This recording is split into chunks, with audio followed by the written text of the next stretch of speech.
Journey, travel, trip. It's look similar but it's different. Journey എന്ന് പറയുന്നത് നമ്മൾ ഒരു സ്ഥലത്ത് നിന്ന് ഒരു സ്ഥലത്തേക്ക് യാത്ര പോവുകയാണ്. ആ യാത്ര എന്നതിനാണ് ജേണി എന്ന് സൂചിപ്പിക്കുന്നത്. എക്സാമ്പിൾ പറയുകയാണെങ്കിൽ മൈ ജേണി വാസ് ഇൻക്രെഡിബിൾ.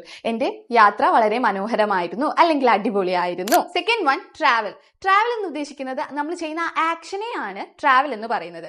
നമ്മൾ ഒരു സ്ഥലത്ത് നിന്ന് ഒരു സ്ഥലത്തേക്ക് ട്രിപ്പ് പോവുകയാണ്. അപ്പൊ ആ ആക്ഷനെയാണ് ട്രാവൽ എന്ന് പറയുന്നത്. എക്സാമ്പിൾ പറയുകയാണെങ്കിൽ I travel from Cochin to Calicut. ഞാൻ കൊച്ചിയിൽ നിന്ന് കാലിക്കറ്റിലേക്ക് യാത്ര ചെയ്തു. അപ്പൊ ആ ഒരു ആക്ഷനെയാണ് ട്രാവൽ എന്ന് പറയുന്നത്. Third one, trip. ട്രിപ്പ് എന്ന് പറയുന്നത് നമ്മളിപ്പോൾ ഒരു യാത്ര പോവാണ്. അപ്പൊ അവിടെ എത്തി നമ്മൾ നാട്ടിലേക്ക് തിരിച്ചെത്തുന്നത് വരെയുള്ള ആ ഹോൾ ഇവന്റിനെയാണ് നമ്മൾ ട്രിപ്പ് എന്ന് പറയുന്നത്. എക്സാമ്പിൾ പറയുകയാണെങ്കിൽ I am planning a trip to Cochin for 2 weeks.